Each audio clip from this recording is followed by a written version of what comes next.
What is up guys, and welcome to Unusual Tips and Tricks episode 1. This series focuses mainly on some good to know tidbits and sneaky tricks to get an advantage the next time you're in the fog. Without stretching the intro any further, let's get into it.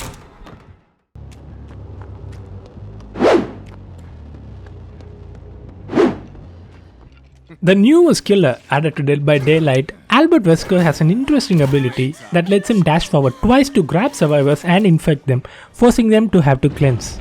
But is it possible to gain distance by using his dash as opposed to simply holding W? So, to test this, I've done a series of tests and did a side-by-side comparison to see whether there is any merit to this claim.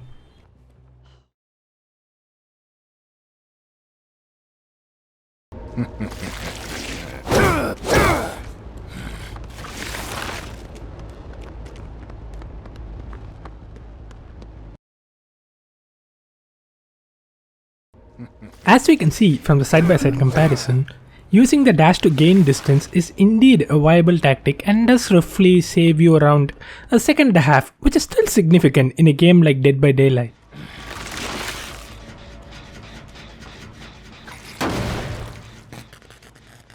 I then decided to test out the same thing, but after equipping add-ons that alter how his first and second dash works.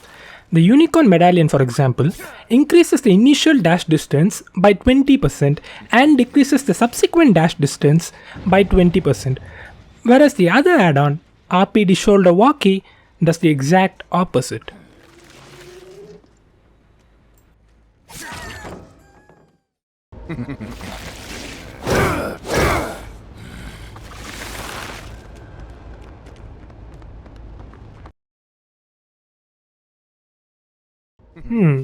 It seems as though equipping Unicorn Medallion reduces the distance covered when compared to a base kit dash, and there is roughly a 9 to 10 frame difference between the two. And this makes sense from a mathematical standpoint if you think about it. Remember that Wesker's second dash covers more distance than his first one, and removing 20% of a large chunk is gonna cut out more than what 20% of a smaller chunk can give. And by that logic, the shoulder walkie should theoretically give more distance than what the base kit can offer. Still, let's have a look at the results, shall we?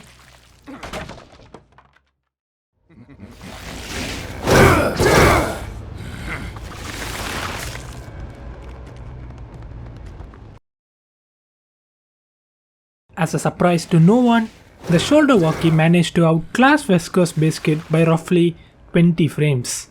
In terms of distance at least. And this puts the difference between the two add-ons at around 30 frames or half a second.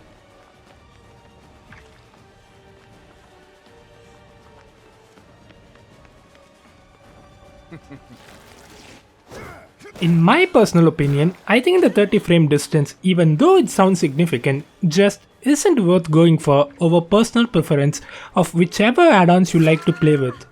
But if you're ever looking to cover max distance with Wesker's dash, the shoulder walkie is the way to go. And with that said, I'll end by summarizing this section by running all 4 results at the same time.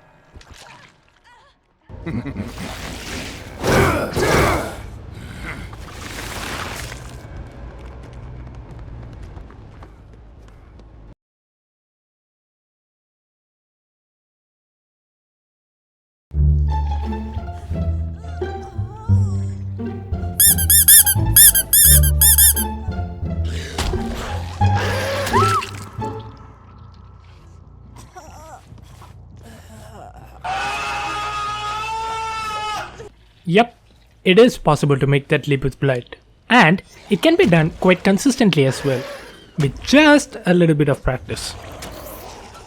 Even though there are multiple ways to make that leap, here's how I like to do it. First, I use my rush to bounce off the brown box over there. Second, I look down in the direction of the steel grey hatch gate. Finally, I do a small flick with my mouse to the left and then rush again, so I move parallel to the hatch gate, and that should take you across.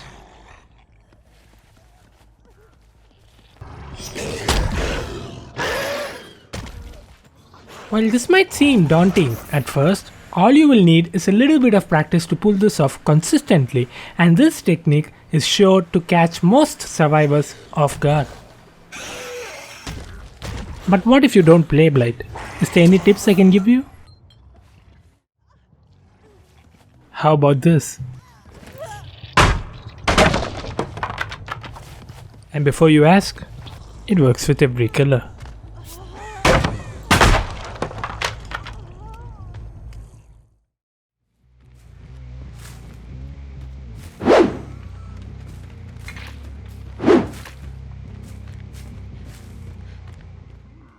One thing I've noticed time and time again with Clown is players' reluctance to use this invigorating or simply yellow bottles over the pink one because they believe pink bottles are far superior. But how much credibility does this statement hold? Are the pink bottles really better than the yellow ones? Or is there more to it that people don't realize? We are going to attempt to solve this problem mathematically. Here's what we need to know. The base speed of a killer is 4.6 meter per second and the base speed of a survivor is 4 meter per second. This means, assuming the survivor is running in a straight line, the killer catches up to the survivor by 0.6 meter every second.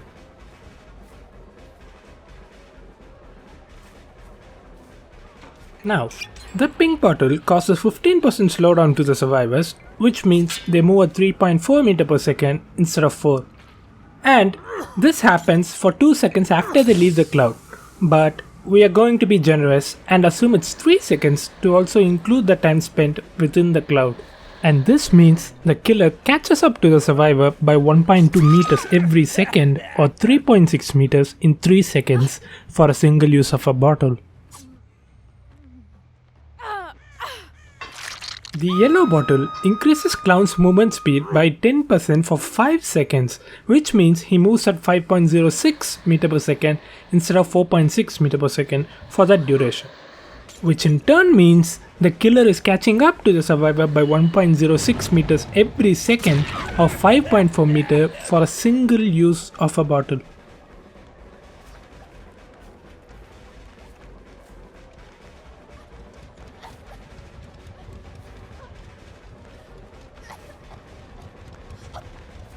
With the following results, it is possible to come up with some conclusions. While it is true that the yellow bottle doesn't let you catch up as quickly as a pink one, the fact that it lasts for 5 seconds as opposed to 3 seconds more than compensates for it. Also, remember, the 5 seconds duration is the worst case scenario when it comes to the yellow bottle, whereas the pink bottles had a generous 3 seconds. Based on the results, we can say that if the survivor is closer, then pink bottles are better, and if the survivor is holding W and is at least more than 4 seconds away in terms of distance, the yellow bottle is your best choice. And this also aligns with the fact that it's easier to hit someone with a pink bottle when they are closer as opposed to much further away. But with the yellow bottles, it's you who need to walk into it, and therefore the chances of the bottle getting wasted are slim to none in longer ranges.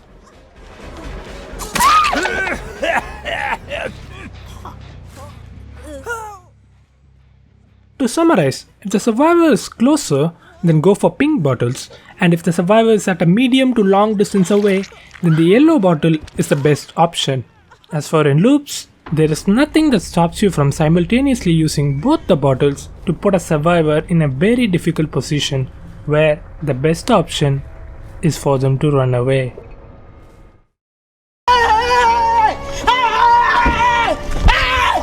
Why are you running? Why are you running?